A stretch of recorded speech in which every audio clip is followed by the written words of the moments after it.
Berry suggests in her book is that sometimes the fear, sometimes the anxiety isn't ours. It's something that we inherited, something that we hold in it. You know, Dr. Holmes talks about this idea of race consciousness, and Jung talks about the collective unconsciousness.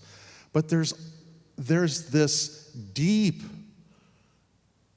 subterranean river that carries all these experiences that are in our psyche. What I want to talk about in a little bit is what we can do for the world about that. But just to begin to appreciate this, one of the things that she says in her book is this. She says, we bear our fear as individuals, but those fears are born from the world. If I once wanted to rewire my worried brain, I now know the first step is to trace those wires outward through time and space and story. Through story. And where we connect to those stories. She goes on to say this. She says, the feeling of fear, like that of love, is innate and physiological, but it's also scripted, however unconsciously, by the culture we inhabit. And what I want to offer is this, as an individual psyche, as an individual person that we are, our psyche is sort of downstream from culture. How deeply it is influenced in ways that sometimes consciously we're not even aware of. And I invite you to think about some of those deep influences in your life. Your family, maybe your nationality or your religion, the nation that you lived in, the political party, all these kinds of things, all these factors feed into our psyche in some ways that, we sort of take it on, something that's not even ours to do. There's this one line from Alfred Hitchcock where he says, the thing you're afraid of today is the same thing you were afraid of yesterday. It's just a different wolf, right? And what's interesting is again, in this book, she talks about how wolves are sort of this archetypal meme because, we think in terms of who's afraid of the big bad wolf, right? Or Little Red Riding Hood or whatever the case may be. But if you think even in our culture, there's even other more salacious things that we talk about wolves and attribute it to people. But there's also this deep fear of these incredible animals that, the instance of wolf attacks to people is almost nothing. But yet we have this incredible animosity towards this remarkable animal that doesn't hold a base in reason, rationale, or love. Robert Sardillo, who is an author, wrote a book called Freeing the Soul from Fear. It's one of my favorite books. I say that like, I have a reading list that is very fluid and it changes from week to week, day to day, hour to hour.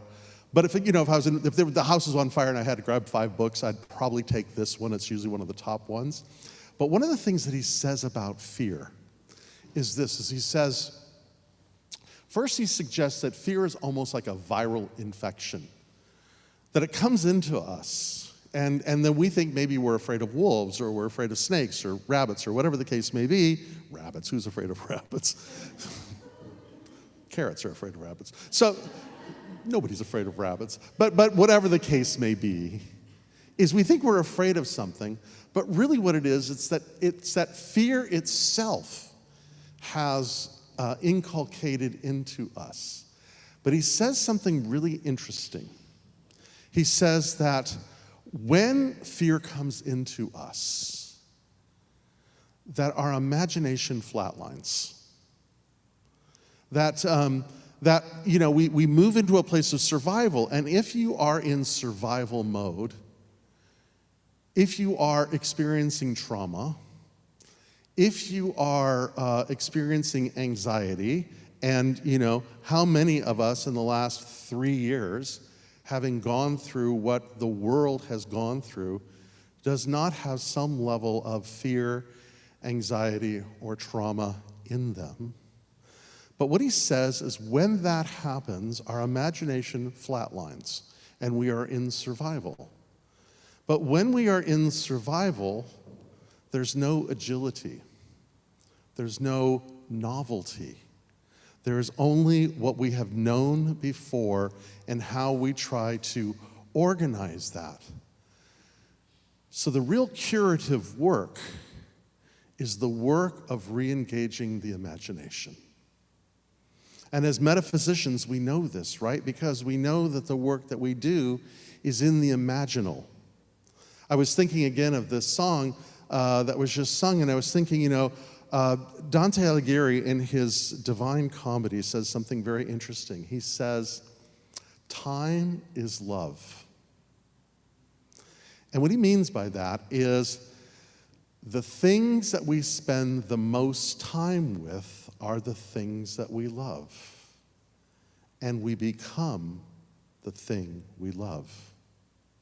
Now he goes on to suggest, that there are the right things that we love wrongly and the wrong things that we love wrongly. But where we spend the most time is what we become. Dr. Holmes says this himself. He says, in this life, we don't get what we want, we get what we become.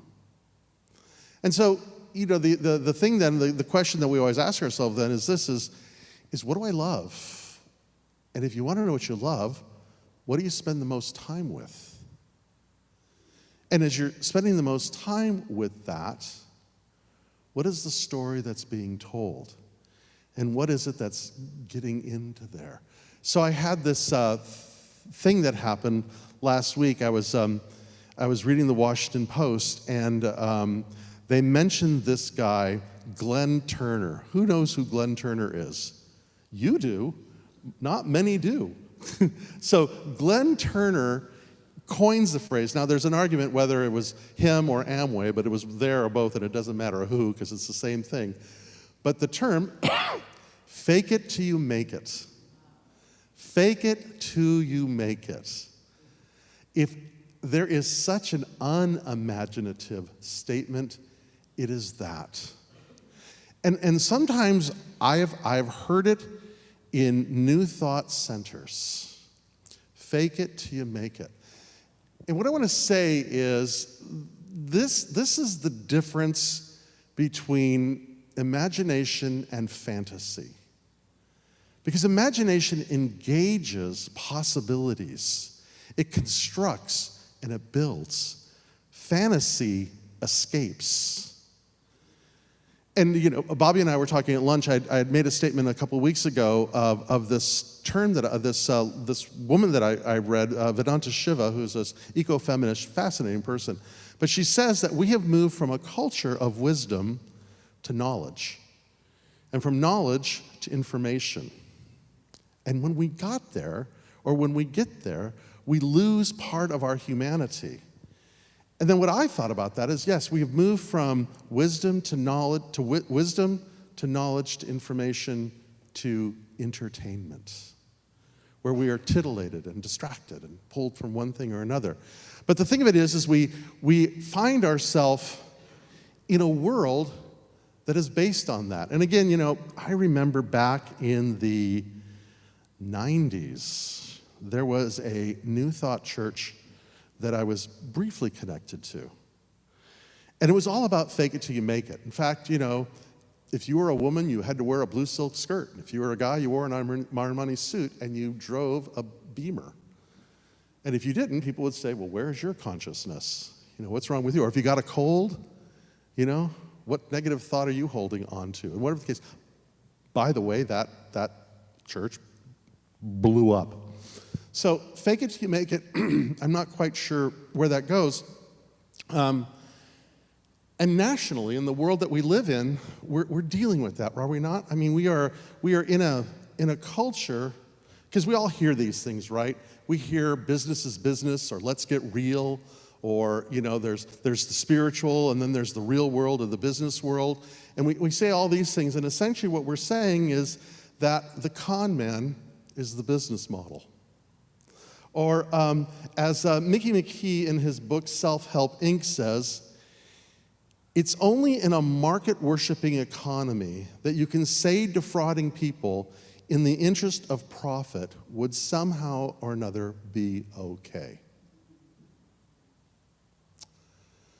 So these underlying stories, these deep subterranean things that are there, and then how do we begin to work with them?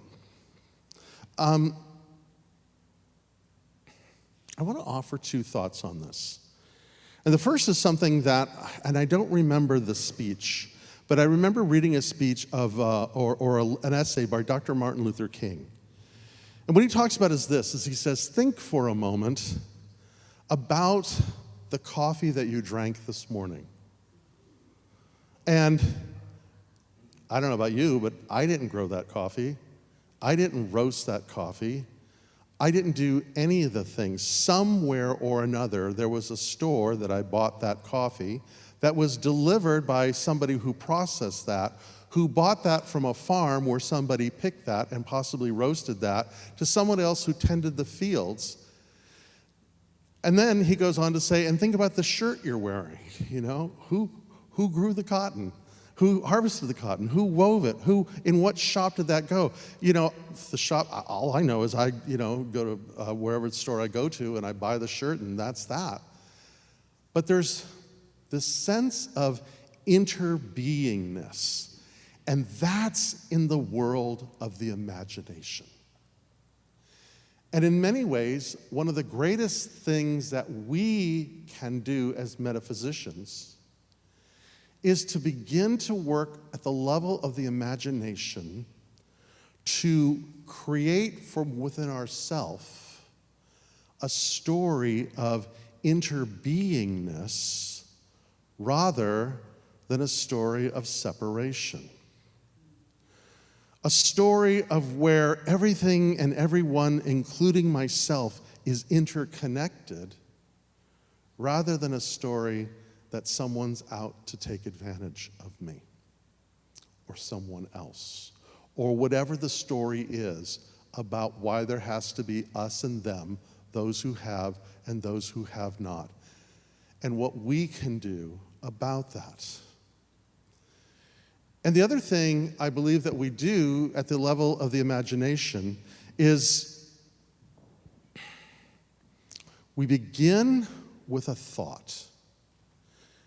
And what I offer the thought comes from, let me quote somebody who I think speaks to this thought that I hold, Jorge Luis Borges. He says, I am not sure that I exist, actually.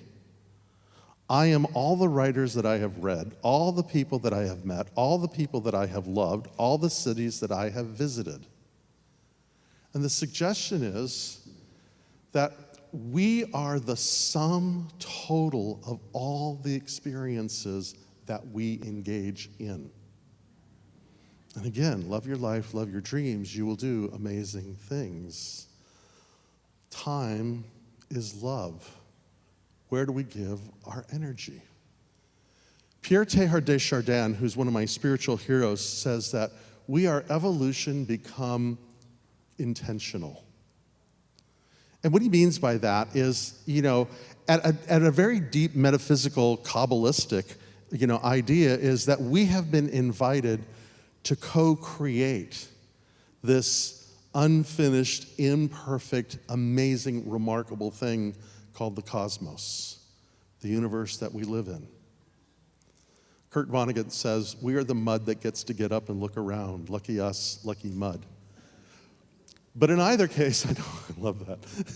But in either case, we begin to affirm, as Dr. Holmes affirmed, I am a center of divine consciousness within the vast whole.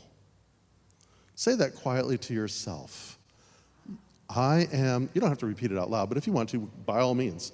But I am a center of consciousness within the vast whole.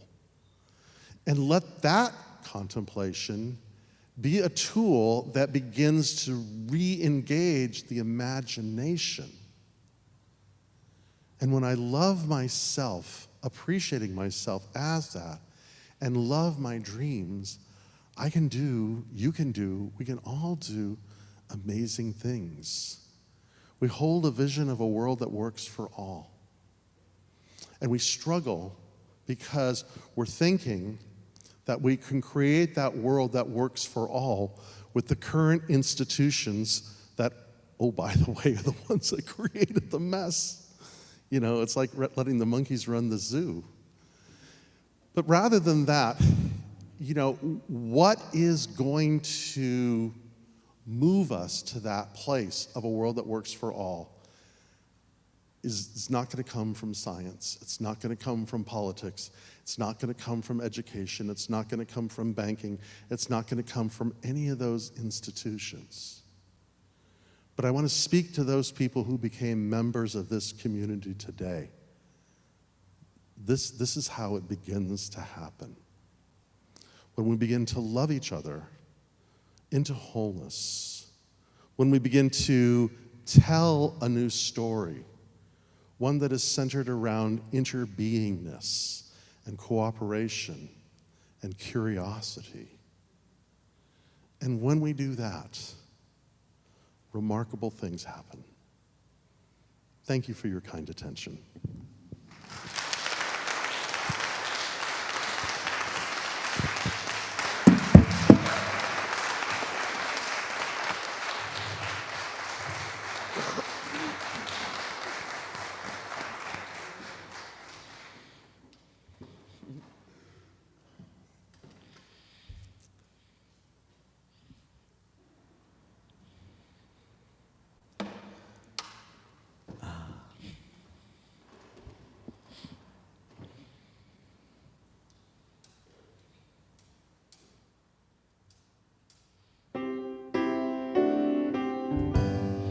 Looking at the morning rain,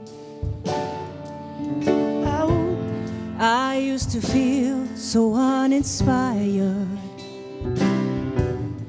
Oh, and when I knew I had to face another day, oh, Lord, it made me feel so tired. Before the day I met you, life was so unkind, but you're the key to my peace of mind. 'Cause you make me feel, you make me feel, you make me feel like a natural woman. Woman, when my soul was in the lost and found, you came along just to claim it. I don't know just what was wrong with me till your love came and named it. No longer out, no longer doubtful of what I'm living for. If you make me happy, I don't need to do no more. 'Cause you make me feel, you make me feel, you make me feel like a natural woman. Oh, baby, what you've done to me, Done to me. make me feel so good inside. Good inside. And I just wanna be close to you. You make me feel so alive.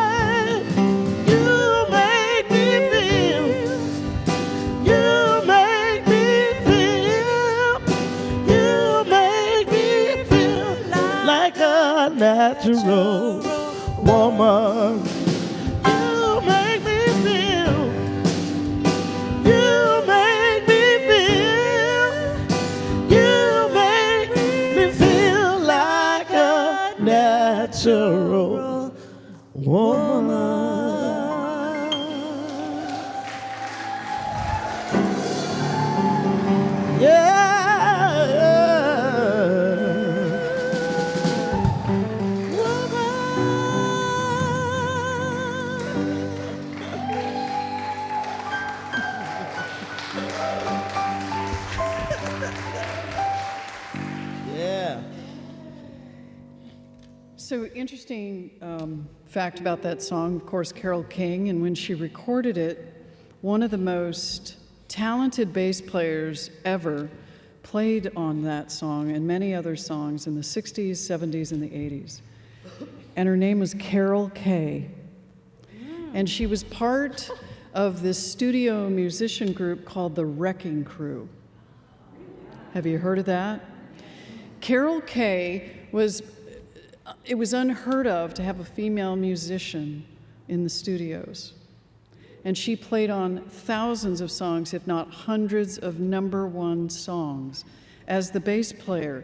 She came up with riffs that you would recognize. And so I suggest for this month of Women's History Month is you go onto Amazon and watch The Wrecking Crew. And you will see the amazing talent of Carole Kay. Beautiful. So thank you for playing that song today.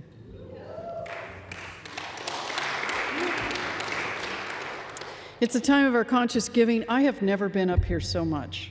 It's just one of those Sundays. I am so grateful to get to hear Rev Guy today. Again, he's one of my favorite orators. And I got to have lunch with him, and I just love having lunch with brilliance. It's just really fun. And to get to share stories about being what it's like to be a minister at this time, and to get to talk and be imaginative. As you said, I was not even close to flatlining during lunch. It was a really beautiful experience. And so I'm so grateful. And so as we come together at this time of our conscious giving, we get to give from that place of feeling inspired, of coming together as community, of giving to one another.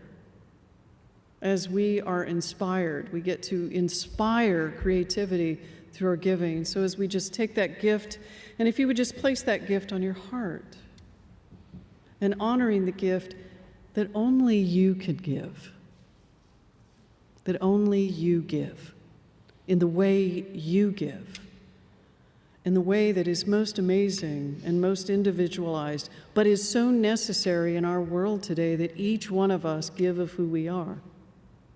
So if you will speak this blessing up on the screen collectively. Today, I allow the divine radiance within me to shine forth. I open my heart, and the light of Spirit pours into my surroundings, blesses me, blesses others, and blesses the world. We affirm this is true, and so it is. So at this time, I'd like to invite Jacqueline to come up and to take the candle, which is the light, representing the light that is each one of us. She carries it out of the room. Why? Because we're that light. We're the light. So we get to take the light of who we are and bring it out into the world. And that is where the difference is. We don't have to try hard. We just have to be who we are. The collective of our experiences is what we get to be as we travel this week in the world that is. So I want to thank all in this room that supported today. Matt, thanks for hanging in there on streaming. I know it was tough today. And I'm loving where this music team is taking us.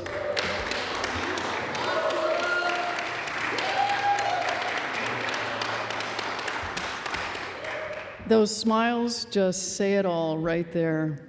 So we're going to go ahead and say our benediction, and we'll close this service. So I'm going to ask each one of you to stand. I'm going to go get my other mic.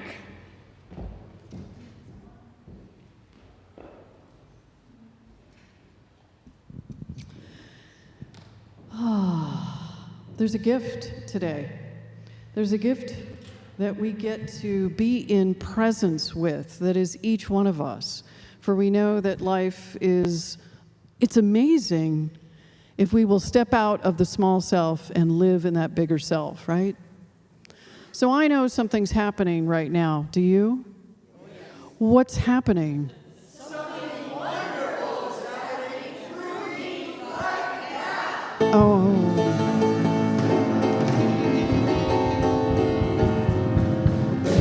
What is it?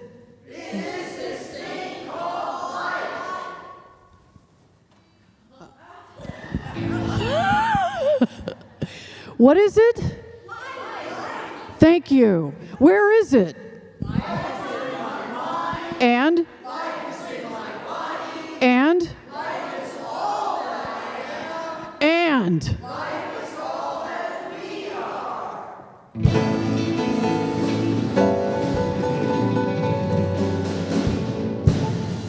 I see we're ready that time, right? Oh, good.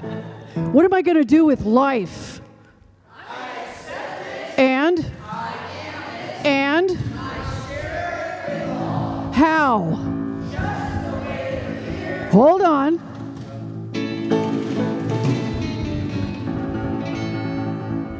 And my most favorite?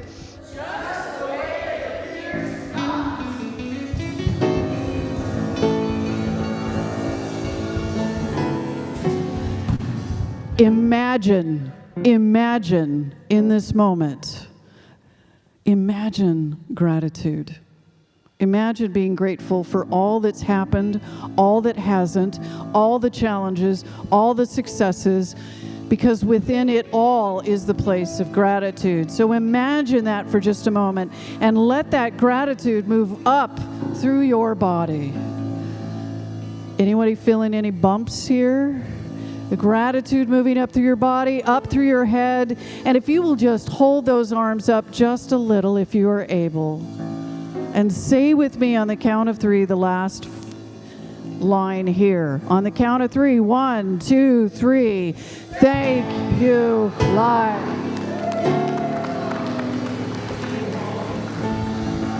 Come tumbling down, I choose joy. I choose joy.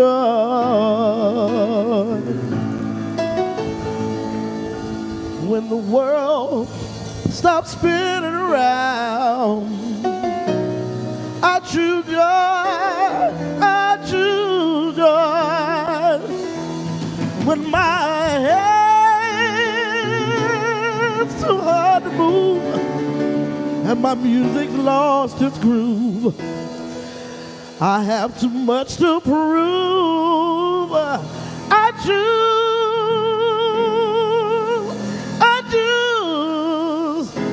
joy.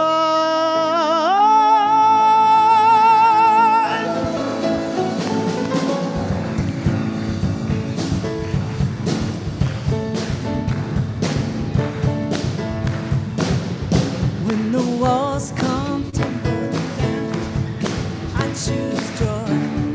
I choose joy. When the world stops spinning around, I choose joy. I choose joy. When my heart is hard to move, when my music's lost the groove, when I have too much to lose, I choose joy. I choose joy. Sing with me, joy. Joy, joy, joy, joy, joy. I choose joy. Yes, I do again. Joy, joy, joy, joy, joy. I choose joy. Keep it going. What do I choose? Joy, joy, joy, joy, joy. I choose joy. Last time now. Joy, joy, joy, joy, joy.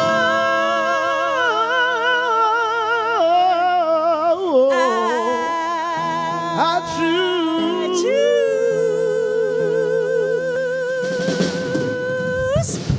joy.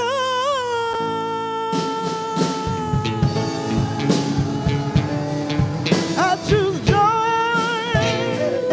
Yeah, yeah, yeah.